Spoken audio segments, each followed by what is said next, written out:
James for three. Alvarez is attacking.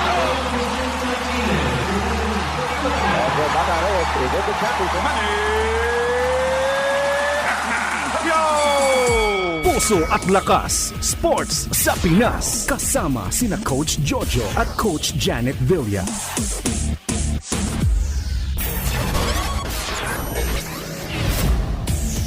Isang mapagpalang Sabado sa inyo mga teammates. Ito po si Coach Jojo Villa ng Fellowship of Christian Athletes.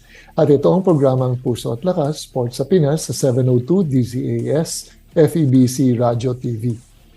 Welcome sa mga teammates natin na nakikinig sa atin via DWAY 104.3 FM Care Radio sa Bicol, sa DXFE 1197 The Good News Radio sa Davao Region, sa DZRK 106.3 FM Radyo Kapit-Bisig sa Palawan, sa DXAS 1116 Your Community Radio sa Zamboanga.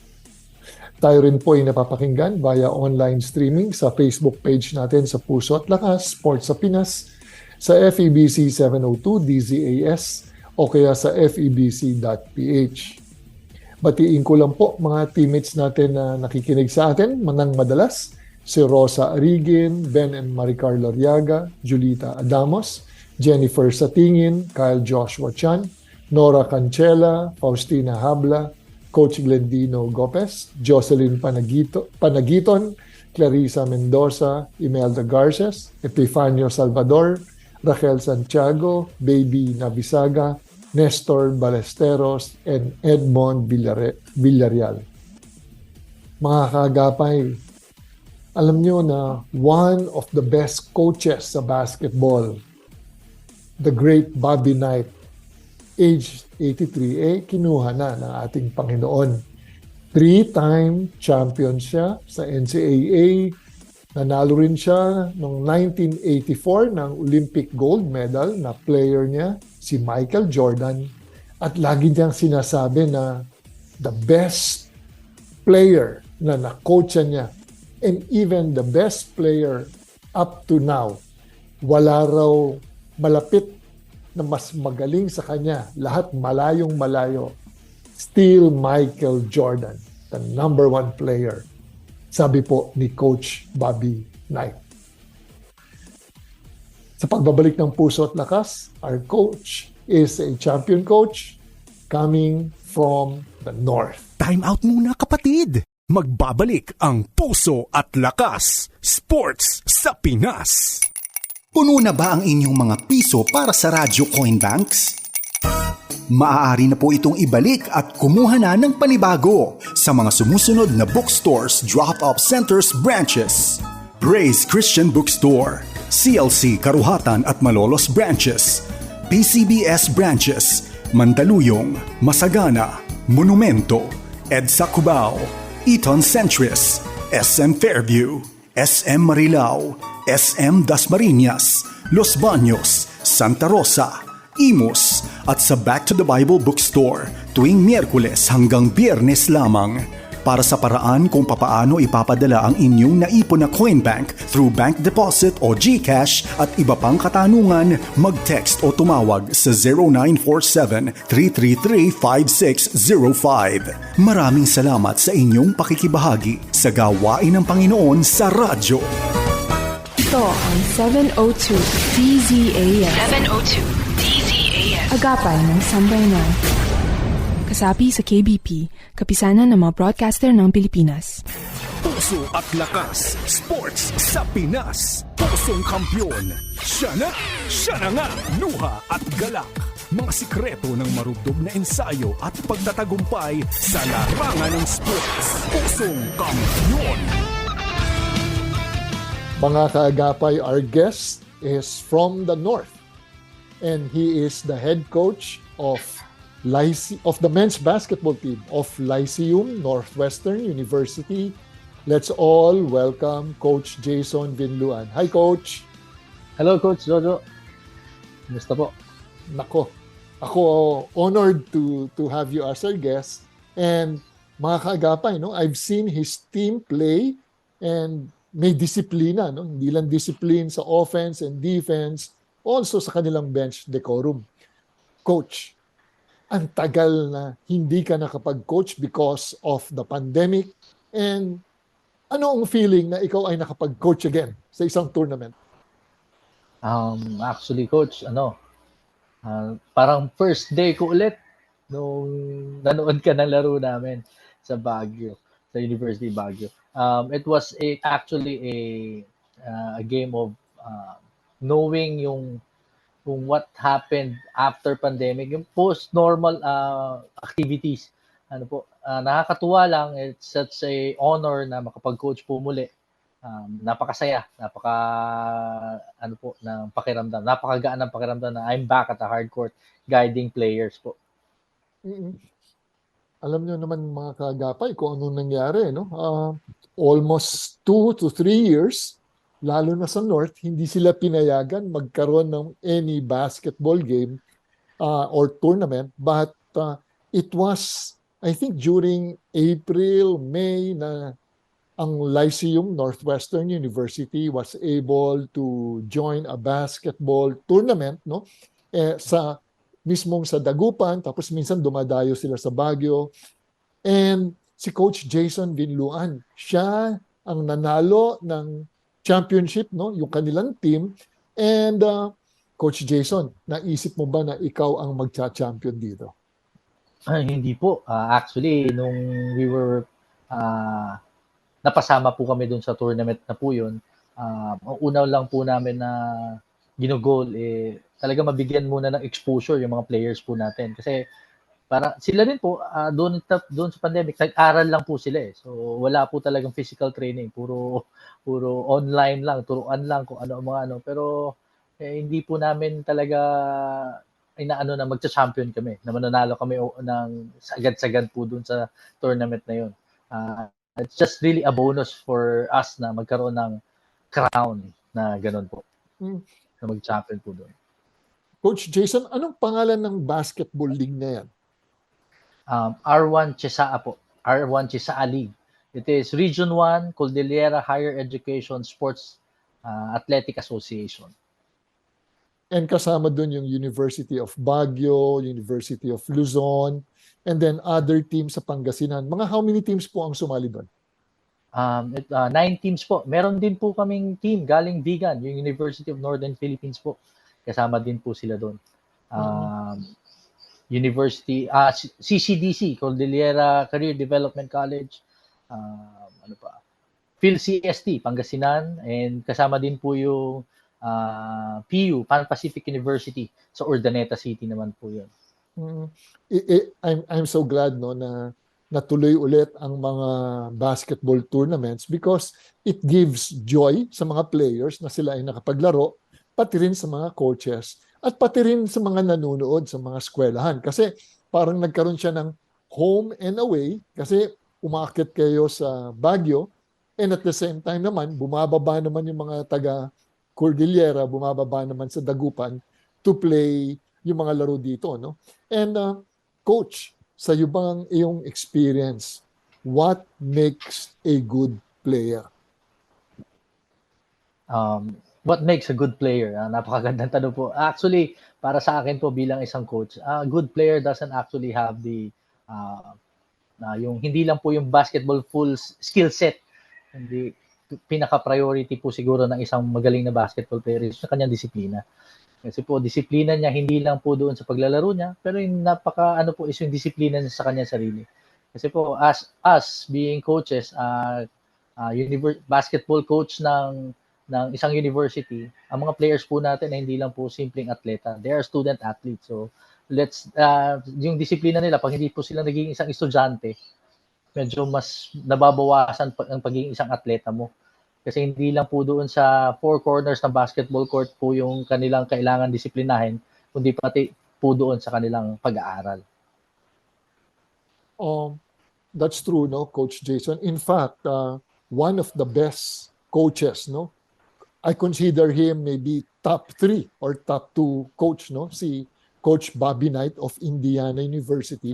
Pumanaw siya this week and when he recruits a player, ang sinasabi niya sa magulang is, I will make sure that your kid will become a better player and a better person, and most of all, he will graduate. Imagine, 29 years siyang nag-coach sa University of Indiana, and 4 lang ang hindi nag-graduate sa kanya for 29 years.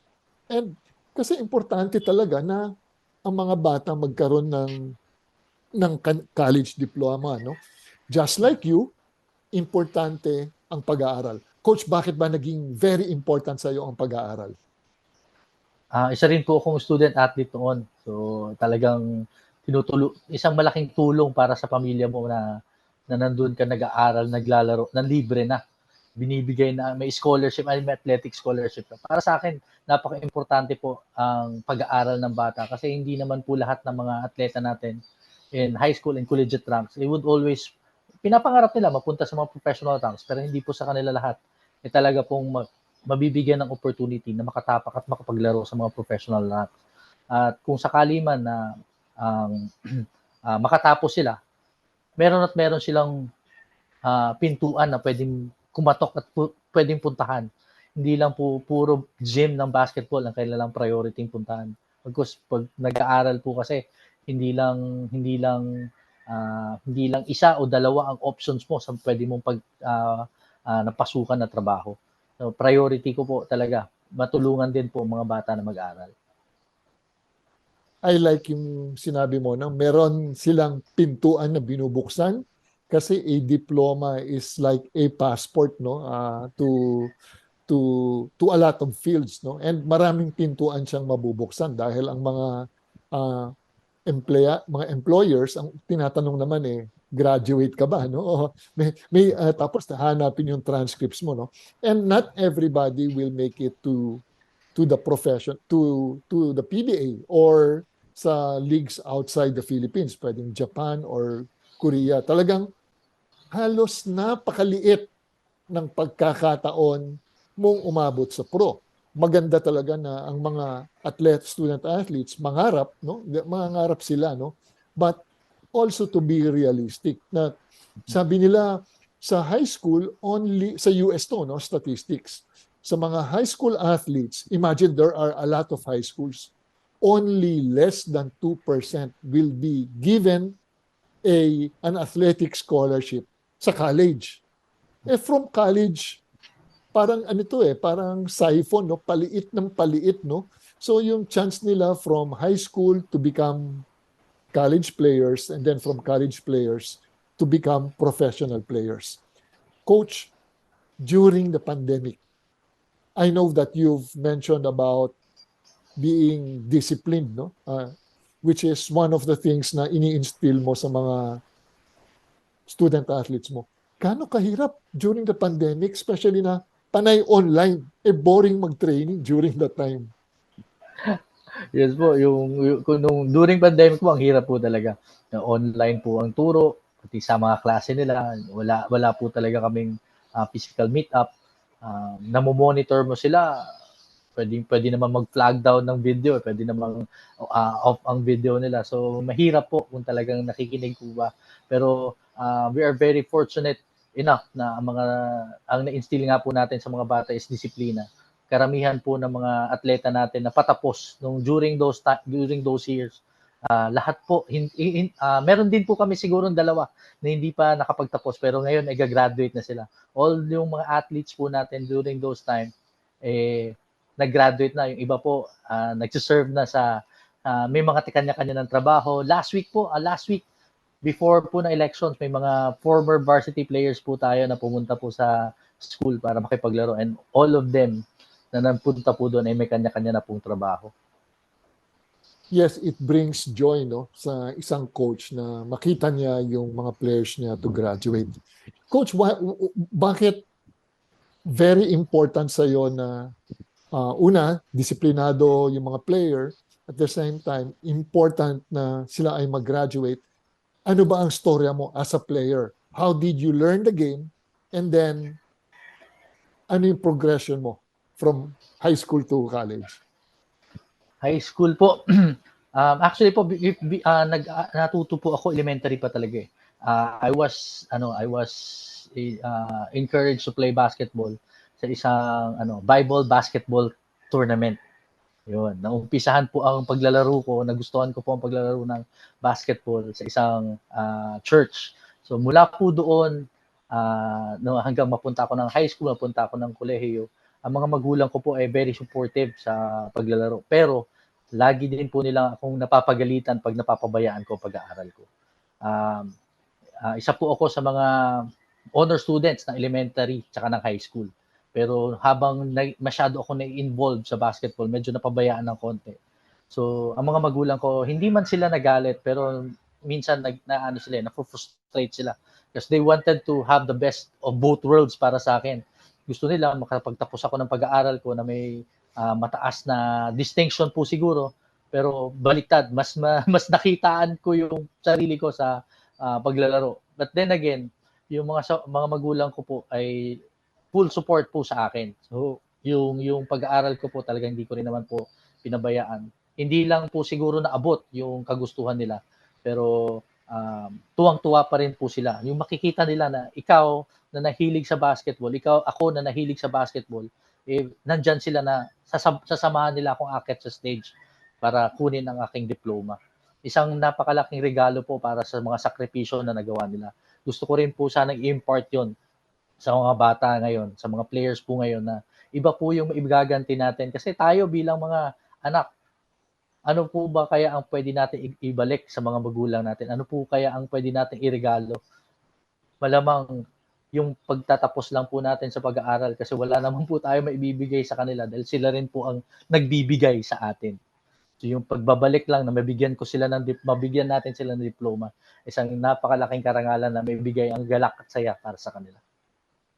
Gusto ko yung binanggit mo, no? Parang regalo or rewarding man lang kung ano yung paghihirap ng ating mga magulang, no? In your case, iba yung feeling na yung magulang mo kasama mo, no? Na umaakit ka sa stage and then kasama sila sa pagkuha ng diploma, no? And syempre, hindi siya hindi siya one way, no? Dalawa yan, dalawa kayong ang parents mo, they are praying for you, they are supporting you financially, emotionally, and at the same time, ikaw naman, sinusuklian mo yung kanilang efforts, no? Anong tingin mo ba ang responsibility ng isang student athlete?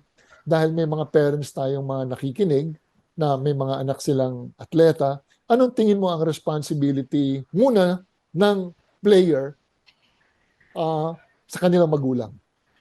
Ang responsibilidad po ng mga players po natin para sa kanilang magulang. Talagang hindi naman po hinihingi ng magulang na higit na maging isang cum laude, magna cum laude. Pero gusto lang po nila talaga na makita na makapagtapos tayo. Kaya ang responsibilidad po natin, patuloy din po tayo magsumikap na mag-aral.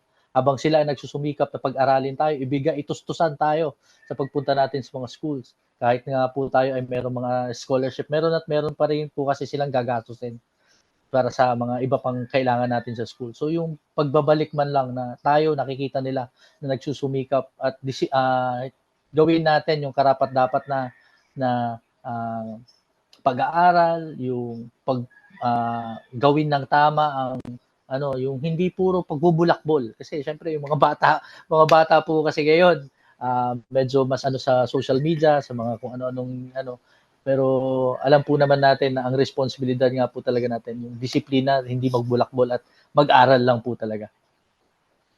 Totoo yung Coach Jason, no? Bonus kung ikaw ay maging cum laude, magna cum laude, summa cum laude, as long as you do your best when it comes to studying, no? And ano naman yung responsibility ng magulang? Kanina, responsibility ng bata.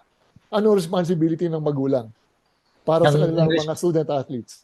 Para naman sa para sa akin po, bilang isa rin na rin po ako magulang, suportahan po natin ang anak natin. Alam po natin kung ano ang magiging mas maganda para sa kanila. Gusto natin yun, i-mold sila, i-guide sila sa foundation na alam natin na mas makakabuti sa kanila. Pero may mga sitwasyon din po kasi na minsan ang kagustuhan ng bata ay hindi po siya akma doon sa gusto natin. Ang isa po sigurong coach is yung hayaan din po natin, dinggin natin, o hindi naman siguro hayaan, dinggin po natin kung ano yung may suggest ng mga student athletes, kung ano po ang kukunin nilang kurso, mga ganun. Yung kung ano po ang gusto nilang pag-aralan, hindi po yung tayo mismo bilang magulang ang didikta. Kasi minsan, mas magiging, kung open po yung communication natin ng magulang at ng kanyang anak, mas magiging maganda at magiging maayos po yung relationship nila. Magagampanan ng anak yung kanyang responsibility, at the same time, us being parents, masusuportahan pa natin lalo at mabibigyan pa natin ng proper guidance doon sa gusto ng mga anak po natin. Alam mo, Coach Jason, no? I think it's very important na ang parents malaman nila, maintindihan nila kung ano yung gusto ng bata, no? Kung gusto ng bata, for example, is to become a dentist, to become an engineer, hindi tayo kokontra being parents dahil yun yung hilig niya. Yun yung direction na, yun yung God-given siguro talent or yung tinatawag na bent na doon papunta yung direction ng bata. No? For example, I have a daughter. Pag tinatanong ko, anak, ano ba ang gusto mo? Gusto niya marine science. So gusto niya, sige, supportahan lang kita. Hindi ko sasabihin na, no anak, wag mong kunin yung marine science dahil hindi maganda yan. No? Gusto ko maging abogado ka. O kaya gusto ko maging nutritionist ka dahil ang nanay mo ay sikat na nutritionist. No. I think ang importante dyan, makita natin kung ano yung inclination ng bata. No? Kung magaling siya sa arts at gusto niya ay maging siguro painter, no? Talagang magaling siya mag-painting. Tayo isipin natin, ako mahirap yan, baka walang pera dyan. Di ba? But pag ang hirap kumontra no, sa gusto ng bata. And have you seen this na may mga parents ka na ang gusto nila sa kanilang mga anak ay ganito, pero yung anak naman nila ay ito ang gustong gawin. Have you seen that? Yes po, meron po, may na-encounter po akong ganyan. Yung bata, gusto niya pong kunin na kurso is criminology. Pinipilit ng mga magulang na mag-nurse siya. Kasi ang family, ang karamihan sa pamilya ay mga nurses. Hanggang sa nung pinagbigyan ng anak na kunin ang kurso ng nurse para sa kanyang magulang. Pero nahirapan po talaga yung bata. Kasi dati po siyang student athlete. Kailangan niyo po niyang i-forgo yung pagiging isang student athlete niya kasi medical course, medyo nahihirapan siya. Pagdating po niya ng third year sa nursing, talaga po hindi niya nakinaya, talagang pinilit po niya na mag-shift siya ng course. Sinabi niya, kahit hindi na po ako bumalik bilang isang student athlete, basta kunin ko na lang po yung course na gusto ko. Ngayon po, coach, yung batang yon, isa na po siyang fire officer. Na nahikayat po niya ang kanyang magulang na i-take ang criminology. Ngayon, fire officer, nakakatulong na sa pamilya, nakakatulong po siya sa kanyang mga magulang dahil nasuportahan po siya ng magulang niya sa gusto po niya talagang tahakin na landa. Coach Jason, mahirap naman yata yun, ganun, no? Na yung kinukuha mong kurso, labag sa loob mo. Di ba? It's like gusto kang maging basketball player, pero ang hilig mo naman pala ay swimming. Or gusto mong maging ang pinagva-volleyball ka dahil ang parents mo frustrated volleyball player, pero ang gusto mo pala ay taekwondo. Tingin mo ano ang tip mo dito sa mga magulang na meron silang, ang tawag nito, yung mga frustrated athletes na meron silang gustong sport, pero yung anak naman nila ay hindi bagay doon, hindi yun ang gusto nila. Siguro po para sa mga magulang na gano'n, yung frustration po sana na wag nating i-vent out sa ating mga anak. Because yun nga po, alamin po natin kung ang kahihiligan ng mga bata. Kasi magkaiba man ng sport discipline, parehas pa rin po na magugustuhan po nila yung sport na lalaroin nila. Parehas pa rin po na kailangan pa rin po nating suportahan ng mga anak natin sa mga gusto nila. Kaya yung frustrations po natin, vent out na lang natin sa ibang lugar. Yung alisin na lang po natin ang frustration. If we are frustrated as a athlete dito, isang sport discipline na to, pero ang anak natin ay sports-minded pero hindi dun sa gusto nating sport, suportahan na lang po natin. At lalabas po ang full potential ng mga bata, lalo na alam nila ang mga magulang niya ay nasa likod lang nila. Yes, no? Ang trabaho ng mga magulang is to support them, to encourage them. Dahil sa akin, Coach Jason, ang anak ko, wushu. Isipin mo, ang layo sa akin. Ako, basketball guy. Tapos biglang gusto ng anak ko, wushu. So, every time na meron silang practice, minsan magta-text yung coach na, Ana, may practice tayo, gantong oras. So, hatid ko. All I have to do is to support my daughter. No? Coach, ano ang pinakamahirap na trial bilang isang coach sa'yo? Pinakamahirap po siguro, coach, is yung mga players po natin ma-frustrate hindi lang po doon sa paglalaro nila. Yung parang mawalan po sila ng encouragement dahil hindi nila magawa kung ano yung sa tingin nila is mas makakatulong sa kanila. I mean, coach, yung typical na, syempre, may mga bata na nagkakaproblema sa klase, nagkakaproblema sa pamilya, nagkakaproblema doon sa oras na sa paglalaro. Pero ang very malaking problema po para sa akin is yung mawalan po sila ng encouragement na gawin kung ano yung tama. Yung pupunta na lang sila sa maling gawain kasi feeling nila they are more accepted there.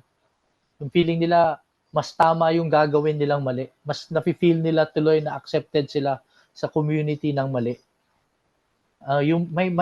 What I'm saying is some people, some players right now are trying their best to play the best they can. But when they get frustrated, they will just tend to go away or shy away from the sport, shy away from the community that they usually thrive into. Mapupunta na lang sila sa hindi magandang gawain. Yun po siguro yung malaking problema na yung kakaharapin. Coach, can you be more specific? Kasi di ba yung mga players na yan, normally, meron silang iniisip, meron silang dream, no? Maybe iniisip nila na ako yung magiging Michael Jordan, ako yung superstar, no? Ako si LeBron James. But there are other players na who might be better than them or they have to play within the team concept. And when they get frustrated, binabanggit mo na siguro hindi sila nabibigyan ng playing time dahil medyo against the flow of the team. So ang hirap naman nun kung against the flow. Coach, ano yung mga napupuntahan nilang hindi maganda para madinig ng mga listeners natin? Ano yung mga kung sila yung nagtatampo o nagdadabog, ano yung mga ginagawa nila? Most of the time po siguro, coach, yung talagang iaano nila yung galit nila, pupunta na lang sila sa mga kakilala nilang puno ng bisyo. Yun po, yung magbibisyo na, iinom, gaano na lang po siguro paninigil. Worst case scenario, they would do drugs. So, yun po siguro yung isa sa mga kinakatakutan natin. Kasi may mga players nga po tayo na gano'n na pag na-frustrate po sila doon sa kanilang playing time or doon sa system, feeling nila nawalan sila ng power o nawalan sila ng role doon sa team. Hindi pa nila naintindihan kung ano ba talaga yung team concept. So, yun po, coach, yung pag napunta po sila sa hindi magandang bisyo. And the worst, isa pa, pagdating nila doon, pag mag-i-ensayo na sila, ang nangyayari sa kanila, nagiging nananakit na lang sila ng mga teammates nila. Ang ginagawa nila, puro ang gusto na lang, away na lang doon sa ensayo. Yung hindi na lang po nagiging nakakalungkot tingnan yung ensayo is ang ginagawa na lang natin bilang coaches is yung pigilan yung mga hindi maganda. Hindi na lang natin nagagawa talaga natin yung role natin to guide them and to mold them. Coach Jason, tingin mo ba nangyayari to dahil yung mga players, they get affirmation sa social media? Ang magsasabi sa kanila, yung kanilang siguro magulang, no? Yung magulang siyempre ang magulang may dream.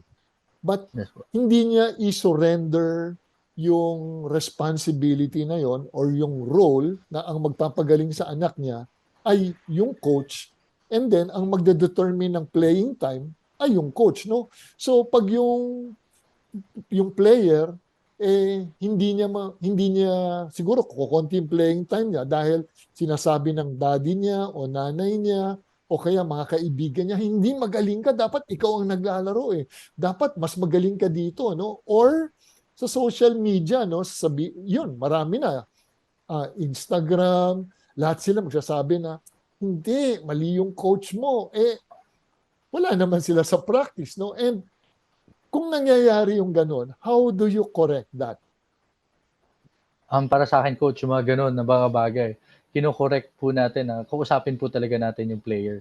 And to the extent na aabot po doon sa family niya, makakausap din po ang mga parents. Kasi ang hirap nga po talaga ng season ngayon. Kung siguro noon, ang kino-coach mo, yung player lang. Ngayon, kino-coach mo yung player, yung magulang niya, yung grandparents niya. Ilang generations po ang kino-coach natin, ilang generations po ang nakikipag-deal tayo. Ang malaki po talaga na problema po yun, yung ang bumubulong sa mga players po natin is yung mga taong pinagkakatiwalaan niya na taliwas doon sa programa na gusto nating gawin para sa mga players. Actually, with all honesty, coach, yung question na yan, na-encounter ko yan, pero hindi sa LNU, sa isang intertown. Talaga po nagalit yung magulang sa akin dahil hindi ko nagagamit ng kanyang anak. Pero binild up pa yung inggit doon sa anak nila na mas magaling nga po siya kaysa doon sa mga ibang teammates na. Pero naayos po namin nang nakausap ang buong team with that parent na ang pare-parehas lang naman po ang kagustuhan ng bawat isa na manalo at matulungan ng bawat isa magpakita ang kanilang laro.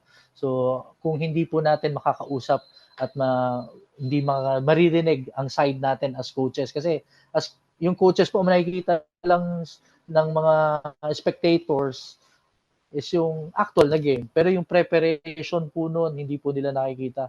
The hardship on how would we create plays o kung paano po tayo maglaro, hindi po nila yung nakikita. So medyo underappreciated po yung preparation. Ang nakikita lang po talaga is yung laro lang. Gusto ko yung term mo, no? Coaches are sometimes underappreciated kasi hindi nila nakikita yung hirap, yung pawis. In fact, ang tawag ko nga dugo dahil inuubos mo yung pag-iisip mo, no, to come up with a defensive plan, with an offensive plan, and then how to motivate, no? And may mga players na binanggit mo pupunta sa ensayo dahil masama ang loob and i-vent out nila, no, sa mga teammates nila, mananakit or may gagawing bagay na hindi karapat-dapat, and because of that masisira yung team, no? Coach, yun yung binanggit mo, yung heartaches of a coach. Ano naman yung mga greatest joy mo as a coach? Para sa akin, coach, yung makita mo yung mga batang ma-appreciate nila yung hindi yung pagiging coach mo sa kanila eh. Kundi yung pagiging isang kaibigan mo sa kanila, pagiging isang mentor mo sa kanila, pagiging isang tatay mo sa kanila, kaibigan. Alam mo yung coach, nakakatuwa yun na after ng isang season, parang ito lang po, last school year, 22-23, may mga players po tayong nagtapos, may 3 po tayong players na nagtapos. Feeling, tuwang-tuwa sila na kasama pa rin sila sa team, kahit na gagraduate na sila. Ang saya po ng pakiramdam na may makikita ka mga players na gumagraduate, may makikita kang players na after ng time nila sa school, tumutulong na sa pamilya. Alam mo yun, coach, hindi yung napapalaki mo sila, hindi mo sila napapagaling sa larangan lang ng sport. Because napapalaki mo sila at napapagaling mo sila sa totoong buhay na kailangan nilang harapin. I love that. Napapagaling mo sila sa tunay na laro, which is life itself. Kasi basketball, they can only play 5 years maximum sa college, no? Dahil may eligibility. But you are preparing them. Coach, gusto ko yung binanggit mo. The greatest victory sa'yo is not the victory inside the court, but outside the court. For them to graduate, for them to have a hope and a future, no? And champion coach ka, no? Normally, when I interview coaches would say specific, no? Itong championship na ito, no? But what defines you as a coach is for your players to become better once they graduate, no? Better in terms of playing the game, and then better because you've prepared them for manhood. Coach, yung mga players mo, marami ka ng players malamang na nag-graduate, either high school or college, and bumabalik sila sa ensayo. Ano ang feeling ng isang player na bumabalik, feeling nila sila ay alumni ng eskwelahan na yun? Natutuwa po sila, nakikita na rin po nila yung mga younger brothers po nila doon sa loob ng court. Natutuwa sila na nakikikwento na, noon coach, konti kami, ganito lang kami. Ngayon, ang dami na talagang nandito na nag-iensayo. Tuwang-tuwa po sila, nakikita nila na yung team po na yung university na kino-coach po natin, hindi lang po siya lumalaki as na parang lumalaki dahil gusto lang nila maglaro ng basketball. Lumalaki po yung brotherhood ng team, lumalaki po yung team kasi gusto nila magstay doon kasi alam po nila na magiging maganda po ang kahinatnan if they would stay there for us. Hindi lang stay, no? They would stay and then impart knowledge, no? Wisdom to the younger players. Coach, hindi lang basketball ang tinuturo mo, no? And I know that you are a man of God and you share not only your basketball knowledge but also wisdom that comes from the Lord. Paano mo ba nakilala ang Panginoon? Yun nga po coach, nakilala ko ang Panginoon when I was 10 years old. Yung Bible basketball po sa Grace Fundamental Baptist Church. Yun po ang unang-unang na ko. Dati, nagpupunta dahil doon po ako nag-preschool, pupunta church. Pero hindi ko pa talaga siya na-encounter. Nung naglaro po ako, yun, we're not supposed to play basketball pag hindi ka nag-Bible study. Pag hindi ka nag-aral ng Biblia, hindi ka pwedeng maglaro. So, doon ko po nakilala si God. But eventually, all throughout those years, habang bata, ang daming na-encounter, ang daming mga religions na napuntahan, on, off, parot pa rito, hanggang sa dumating po yung point na I was in a low life, I was actually in a low time on my life. Yung talagang parang hindi ko alam kung saan din po ako tutungo. Doon ko po talaga mas nakilala at nabuo ko po talaga yung relationship ko kay Christ. During those times, pabalik ulit ako ng coaching. Doon ko po siya, doon ko po talaga nakilala si Kristo. And since that, until now, hanggang sa mga susunod pa, patuloy ko pong ninanamnam, nakilalanin pa at makilala ko pa siya. Para, yun nga po, ma-share nga po ang word ni God sa lahat ng ma-encounter po natin. Hindi lang po dahil coach tayo, kundi dahil coach tayo. Yeah, alam mo, we have the greatest coach, no? The Lord Jesus Christ. And then, Coach Jason, He did not put you in a position na parang ilaw yan, no? Yung ilaw ay tinatago mo, no? And sabi nga, let your light shine before men, no? So that they would know your good works, no? Hindi lang yung good works. Kanino galing yon, no? Sino ang nagpa-power sa'yo, no? And apart from the Lord Jesus Christ, we are nothing. So, Coach Jason, so hindi lang basketball. You also share the love of Christ and you also share the importance of having a relationship with the Lord, no? Bakit ba naging importante na hindi lang basketball but also having a Savior and having God sa mga buhay ng mga players mo? Meron po kasi akong coach, yung ito po ay pinakaunang parang verse ko na i-share sa mga players, yung John 14:6. I am the way, the truth, and the life. No one comes to the Father except through me. Hindi po maaaring ako o kahit na sino man ang pwedeng magdala sa kanila sa kung saan gusto ng mga players na to. Kung hindi po natin sila ipo-point kay Jesus, hindi po nila malalaman at maiintindihan yung kailangan nilang buong relationship sa Kanya. Para sa ganun, ma-experience sila kung ano man na na-experience natin. Yes, I know every one of us Christians, marami rin po tayong pinagdaanang struggles. Actually, kahit na po tayo Kristiyano, mas nagiging mahirap, mas magiging mabigat ang challenge po para sa atin. Pero para sa kanila po kasi, yung mga hindi pa po kilala si Jesus sa mga players po natin, feeling po nila, kontento na yung buhay, na-solve na yung buhay, na okay ako dahil nag-aaral ako, na kumakain ako 3 beses ang araw, nakakapaglaro ako.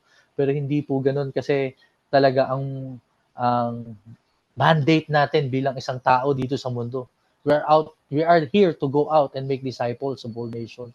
So, ako po bilang isang coach, ginagamit ko po talaga to na platform para maturuan ng mga players at mga aspiring athletes na makilala pa ng lubusan si Kristo at maintindihan nila na siya ang kailangan natin dito sa mundo. Wala nang iba, hindi ang kayamanan, hindi ang edukasyon. Kahit na pinipilit po natin makagraduate ang mga, hindi po yun ang kailangan. Ang kailangan po talaga nila is makilala nila at maramdaman nila kung ano nga po talaga yung pagmamahal, ang faithfulness, ang promises ng Panginoon para sa atin. Alam mo, Coach Jason, yung binanggit mo na even a diploma, no? Yung diploma for earthly purposes. But may verse nga sa Biblia na, what does it profit a man if he gains the whole world, yet he is going to forfeit his soul, no? Even if you have $10 billion, siguro mag-enjoy ka dito, no? How many years ka lang ba tatagal sa mundo? Kahit sabihin mo nang tumagal ka ng 100 years. But yung John 3:16, di ba? For God so loved the world that He gave His only begotten Son. May eternal life na sinasabi. Pag hindi natin nakuha yung eternal life, eternal death. Imagine na paghihirap, no? Paghihirap na ayaw natin ng yung kahirapan habang eternal. Ang gusto natin yung eternal life, which is only in Christ Jesus, dahil siya lang ang tanging daan, no? And Coach Jason, no? A coach can impact more people in a single year than an average person will do in a lifetime. So yung aspeto na ang laki ng responsibilidad ng isang coach, no? Right now, nag-volunteer ako as an assistant coach, no, sa UP Baguio men's basketball team, no. So may kausap akong player. Sabi ko, kilala mo ba si Kristo? Sabi niya, coach, medyo kilala ko siya. Kaso ang tanong is, kilala ka ba niya? Sabi niya, nga coach, no. Ang tanong diyan is, syempre ang gusto natin, makikilala mo lang ang Panginoon at makikilala ka lang niya kung kayo ay madalas mag-usap. So yes, pointing our players to Jesus. All we have to do is to point them to Jesus. So, is it hard for your team and your players na Jesus is front and center of the team of your lives, no? Ibig sabihin, you are not going to cut corners. Hindi kayo mandadaya, no? Is it hard to live a life being a Christian? Mahirap po coach mabuhay ng isang Kristiyano, lalo na pag sa coaching perspective. Kasi lalo paano pag naglalaro ka tapos may mga missed calls? How would you react to that? Diba? Pero yun nga po, us pointing ourselves and our players, our team to God would always bless us kung ano nga ba talaga, paano nga po ba talaga mamuhay. Sabi niyo nga coach, hindi lang naman yung kikilalanin natin siya, kundi dapat kilala rin niya talaga tayo. Nakakapag-usap, meron talaga tayong relasyon na magkakilala tayo.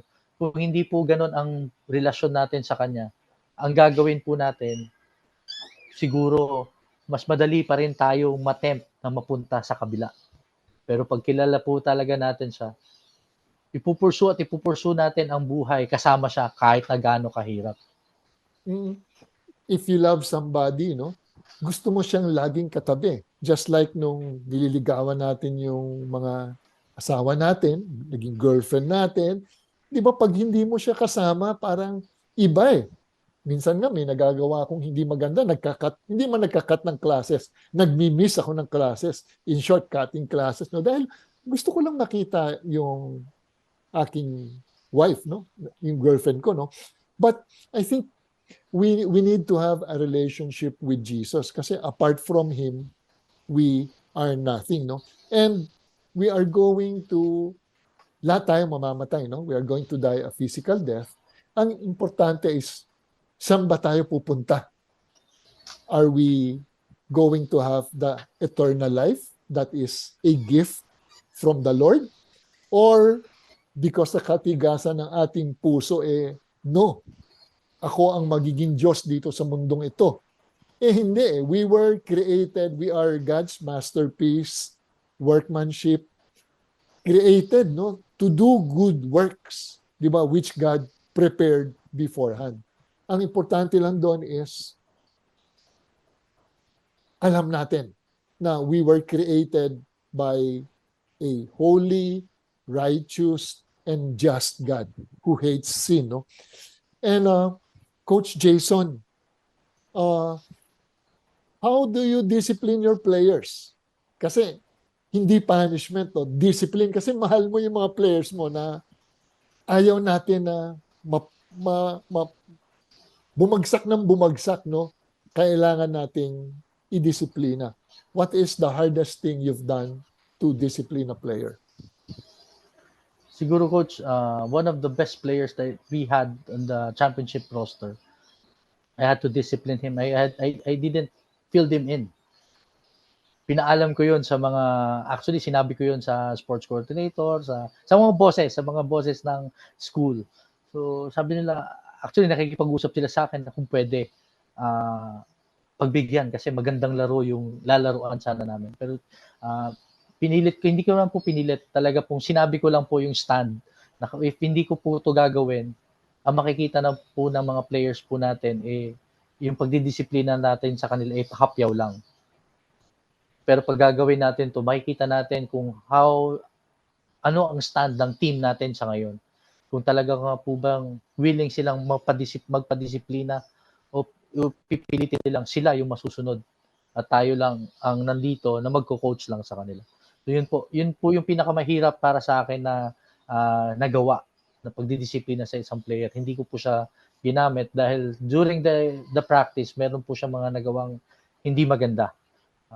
So yun po yung pinakamabigat po na pagdidisiplina. Ano naman ang resulta ng iyong ginawa?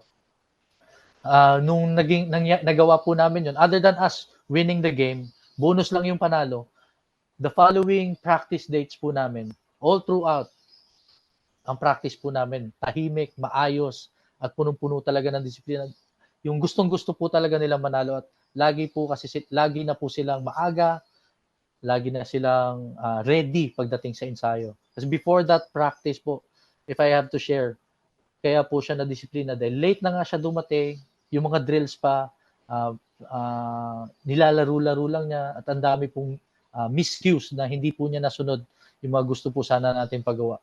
Mula nangyari yun na dinisiplina natin yung isang player na yun. Lahat po ng player, naging domino effect.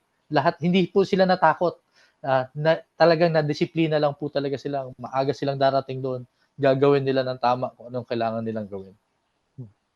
No one is indispensable, no? Lahat sila kahit yung pinakamagaling na player, kung kailangan disiplinahin and turuan, paupuin sa bangko, painitin yung puwet niya doon para makita nila na hindi pwede sa isang coach at saka sa isang eskwelahan at ito tolerate kung ano yung hindi maganda, no? And by sending a message to the team, gumanda ang ensayo, di ba, lahat sila, si coach, patas to. So ibig sabihin, kung ako ay nagloko, mapupunta rin ako, masastand ako in the corner, no? And coach, ano ang pwede mong i-share sa mga magulang na nakikinig ngayon regarding discipline? Why is discipline very important? Napaka-importante po talaga ng disiplina. Kasi meron nga po tayo, kung hindi po natin na disiplina ang mga anak natin, lalo na kung lalaki, dalawa lang po siguro ang mapupuntahan. Kung hindi man sa kulungan, sa libingan, sabi nga po nila. But if we would discipline our kids, hindi lang po tayo sumusunod sa batas ng Diyos na kailangan natin siyang disiplinahin. Mas nagiging maayos po, mas talaga namomold po natin sila na maging maayos po yung tatahakin nilang landas. Kasi po pilit po nating hinahayaan kung ano man ang kagustuhan nila, yung hindi po natin sila ma-guide ng maayos. Hindi ang pagdidisiplina naman po, hindi naman kailangan laging pinapalo, laging kinukulong sa kwarto. Hindi po yung pagdidisiplina na intindihin po natin kung ano man ang kailangan nila. Maintindihan natin kung ano yung stand nila sa mga bagay. At suportahan natin, and the same time, i-guide natin, i-mold natin, ipakita natin kung ano nga po ba yung tama at mali.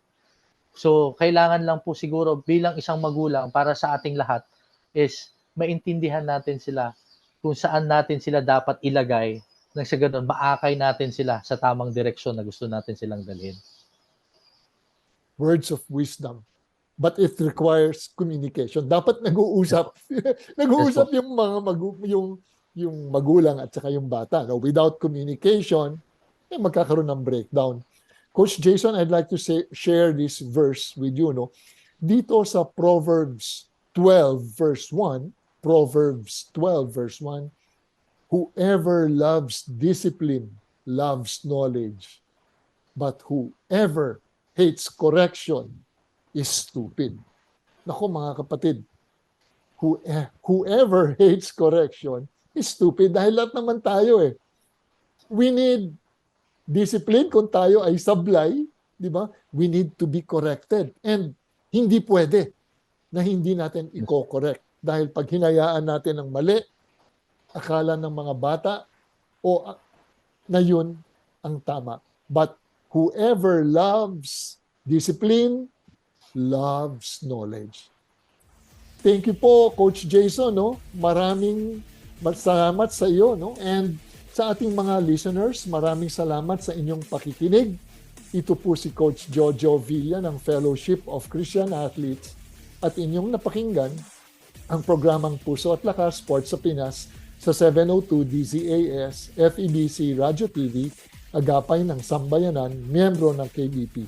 Kapisanan ng mga broadcaster ng Pilipinas, magandang Sabado po sa inyong lahat. Thank you, Coach Jason.